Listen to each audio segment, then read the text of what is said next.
Hi, my name is Monica Maurer. I'm the founder and clinical director at the Center for Family Transformation, and I am with you today to discuss the idea of keeping and creating connection during this COVID-19 pandemic.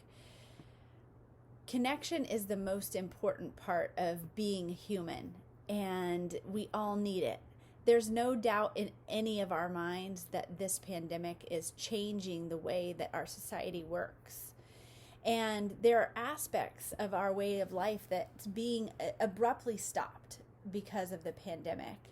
There are things that we are learning that we don't need anymore, that we can live without, such as taking our kids all over the place every night of the week and taking daily trips to the grocery store, purchasing clothing, and getting our nails done. These are things we're discovering we don't need as much as we used to.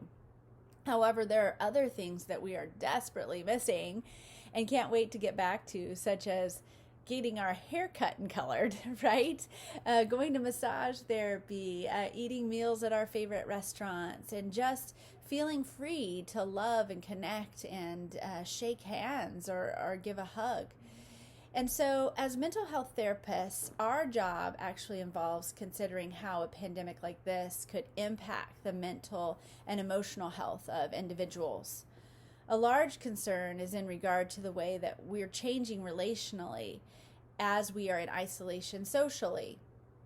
This stay-at-home order is continuing, and there's really no end in sight that we know of. Many people are noticing that they're having more leisure time and they can get out in nature and have some quality time with the people that they love. But the flip side of this is that having this kind of time, either in isolation or with relationships that are painful, can actually cause a shift in the way that we are learning to relate to one another and will be relating to one another when this is all over. Our human tendency is to get either more anxious and desperate or more angry and avoidant in terms of the way that we relate to one another when we're in pain. If healthy connection is happening in our relationships during this time, then we could be learning habits that are healthy and good. But if there's unhealthy connection happening in our relationships, we could be learning habits that will cause us painful disconnection relationally over the long term. I would like to discuss in a series the importance of and ideas for how to stay relationally connected in life-giving ways during this pandemic. I truly believe that we can get better and stronger as a result of having this time. If we can find ways to view this time as a gift, we can focus on changing ourselves and investing in our relationships in a way that brings life and positive energy to ourselves, our homes, and the people we love. The feeling of belonging that's created through connection to another human is the most important part of being human. I had a blog series in the past called The Beauty of Belonging. You can find it on our website, familytransformation.com. In this blog series, I discussed what it means to belong to yourself, to belong to others, and to belong to God. In this series that I'm going to be presenting now, today, and then in future discussions, I will talk about the connections that we have in marriage, connections in parenting and with family members, as well as connecting to friendships and community during this pandemic. A colleague of mine that I talked to this week said that there is an expectation that divorce will be at an all-time high as a result of this pandemic. Marriages are suffering because of this time. If there was even a hint of strife in your marriage before all of this stay-at-home order is likely amplifying that. And if you already felt disconnected from your spouse, you may feel that even acutely now that you're in the same house, yet still not talking or experiencing quality in your connection with one another. Parenting is also super complicated right now.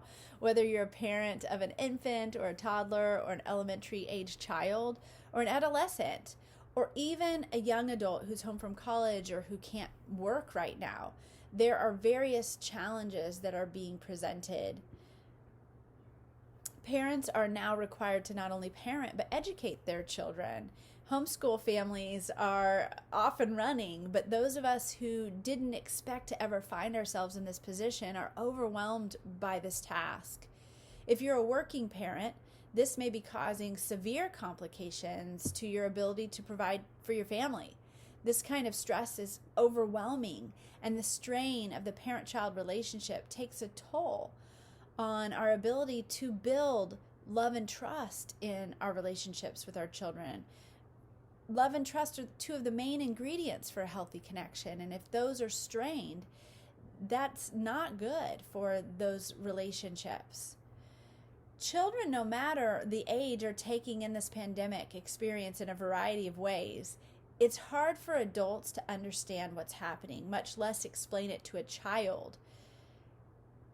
Children are overwhelmed, and if they have already experienced fear and sadness or depression or anxiety in their little lives, they are experiencing this more acutely at this time.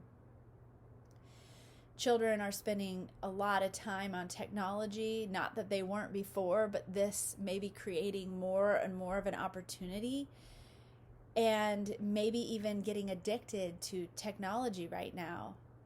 Parent-child relationships that were already strained, complicated, and confusing are more so now.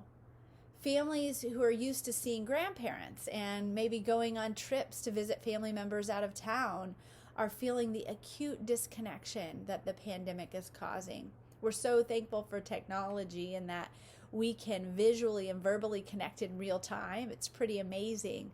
But it's just not the same as being in person and feeling the freedom to show physical affection, share meals together, and have that in-person togetherness time that we all crave.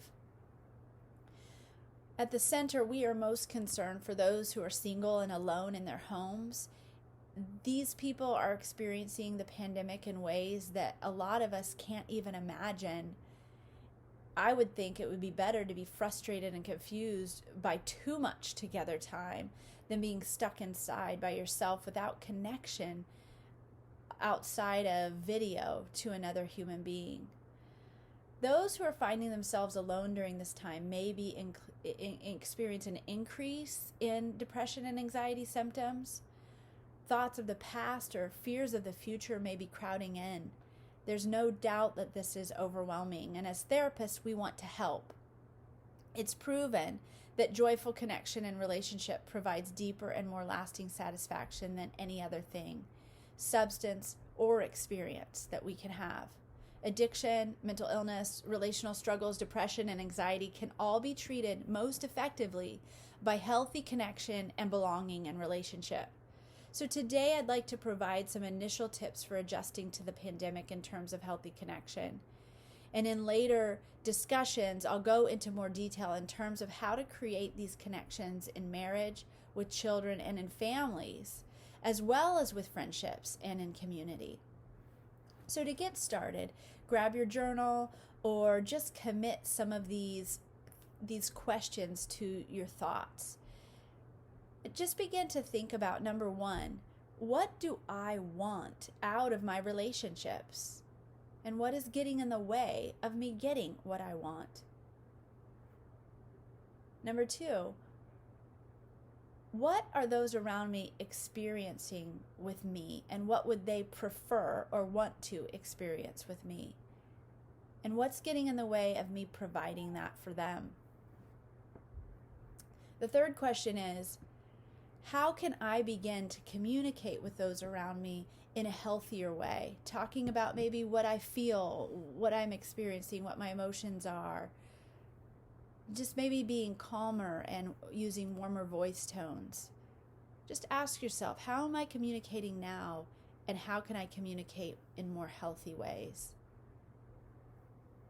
The last question is, what are some creative ways that I can implement my desires? What are some creative ways that I can come up with to connect with those around me in life-giving ways? So listen in for my next discussion in regard to ideas for changing this confusion, concern, and chaos in your relationships to more life-giving connections that will give deeper meaning and purpose to this 2020 pandemic. I hope that you are well, and I look forward to talking again soon.